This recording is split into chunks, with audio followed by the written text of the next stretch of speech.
Hi everyone, just at our storage yard and went to go into the caravan to do some filming. We've got some vlogs to do. I like to film it in the caravan.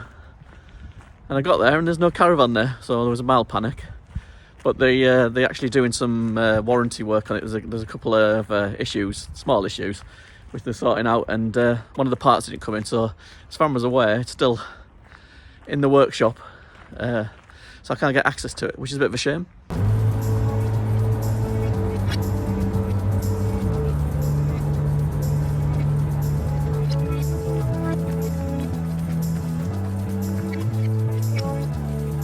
So, I'm going to do the vlog from home since I can't do it in the caravan, so here we go.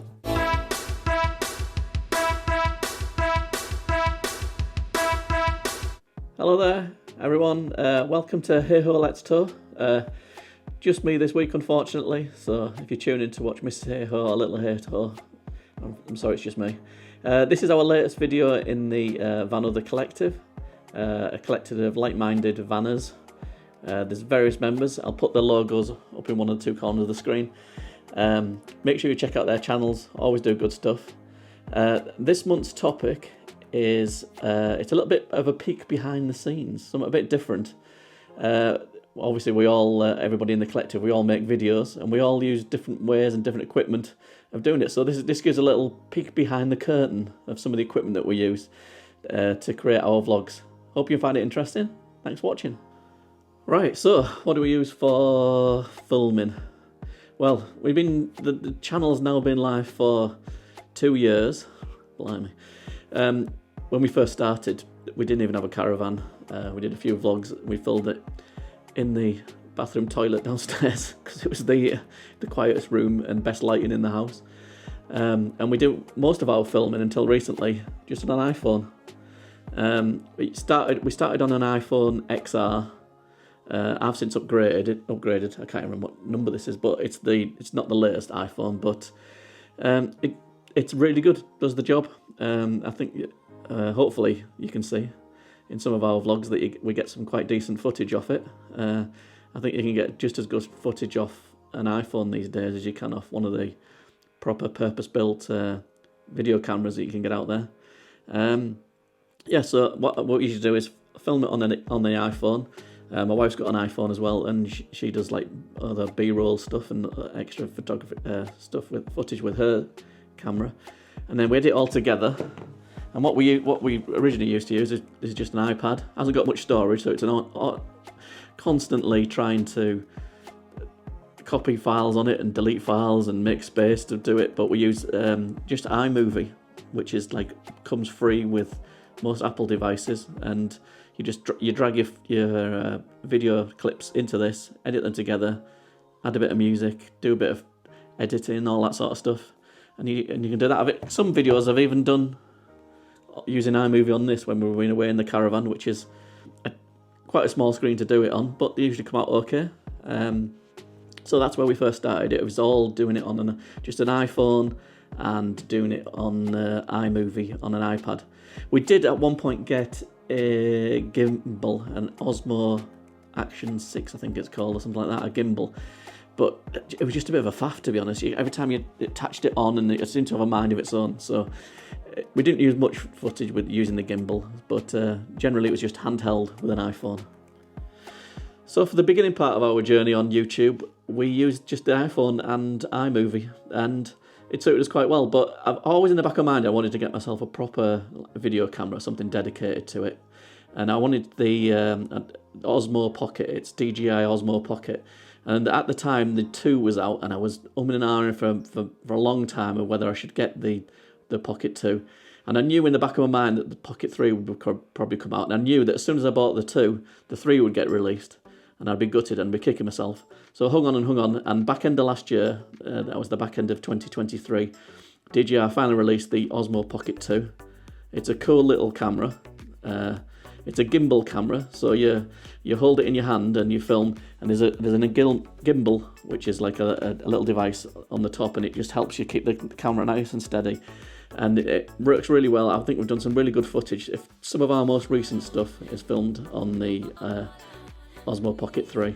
It's a great little camera. It certainly adds a a certain level of sleekness, professionalism to the videos. I think it does look much nicer. Although the iPhone footage does look pretty good, I think the dedicated footage on the Pocket 3, which I'm filming on at the moment, just looks that little bit sharper, just a little bit more cinematic, a little bit more, a bit more professional.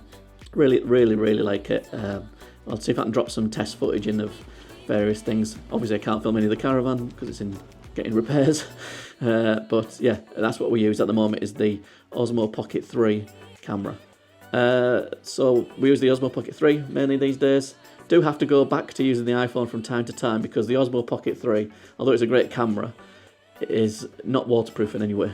So if we're doing any outdoor shots or we're filming around campsites and it's raining or drizzling, as it tends to do in this country, I've got to go back to my iPhone. Though I am tempted to invest in the DJ Osmo Action 4, which is I think their latest one. It's more of an action camera. It's a bit more rugged. The footage should match the Osmo Pocket 3 footage, and it's made to be so you can do it in any environment.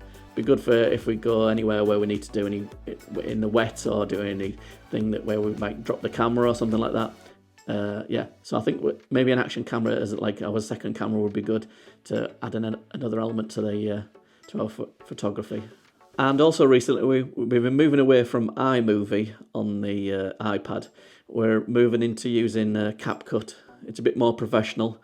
I've gone to CapCut Pro. I've got to pay a subscription. I managed to get a cheap one when it was one of the Black Friday sales recently, but I'll have to probably renew that every year. There's just a lot more controls and a lot more tools to do editing. And not only can I do my editing on my iPad, but I've got an ancient PC upstairs, which also uses the same license for CapCut, and I can use that to edit videos. So hopefully you'll notice an improvement in the quality of the video and the editing going forward. I think we make quite decent videos at the moment, but there's always room for improvement. It's always just a learning experience. At the moment I'm using CapCut, and it's hard to sometimes get the mix right between natural sounds and some of the background music I like to put in. We always like to put a little bit of music in just to add a bit of sort of flavour to the videos that we do, and sometimes the music's a bit too high or the natural sounds and the speaking's a bit low, but I'm just trying at the moment, experimenting, trying to get that balance right. So hopefully you'll see some improvements in our photography over the next few months. So as well as the obviously the equipment we use to film ourselves, we also use we've got some DJI wireless mics. One came with the camera we've got, but I've got one attached to me. I don't know if you can see it on me there. That's a DJI wireless mic, and that should give much better sound quality when we're speaking.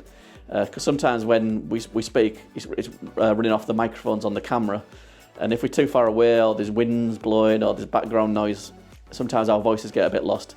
And little Hey-Ho, she's got a little quiet little voice, and unless she's mic'd up, sometimes you can't really hear what she's saying. So hopefully we're going to try and use these mics as much as possible. They're a bit more of a faff to set up than just recording from the video camera's mics itself, but hopefully more and more videos will be using these, and hopefully you'll notice an improvement in the sound quality when we're speaking and things like that.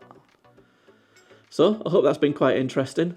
I hope there's some techie people that have always been interested to see how we make our videos, maybe some non-techie people, but that's just a little sort of peek behind the curtain, a little background into how we put out our videos. I mean, it can take from obviously filming a video while we're away or filming in the caravan or whatever, and then it takes several hours to edit it together properly. So it's a bit of a process, but I really do enjoy doing it, to be honest. I enjoy filming it, and I really do enjoy editing it. I hope it sort of comes across the sort of the passion and the interest we have comes across in the videos we do. But that's been our latest video, a little peek behind the curtain, as I say. Latest video in the Van Other Collective series. Hopefully you'll get to check out all the other guys' videos. There'll be a playlist appearing at some point in one of the corners at the end. And yeah, make sure you check out their videos. I'm interested to see what their equipment they use to film the video. It's always nice to see what other vloggers and other people that make content, what things they're doing and what techniques and what equipment they're using. I would imagine from the most basic stuff to sort of high-end stuff. But yeah, thanks for watching, and I hope you enjoyed that, and we'll be back shortly with some more caravan related content. Hopefully we'll be able to get away in the caravan soon.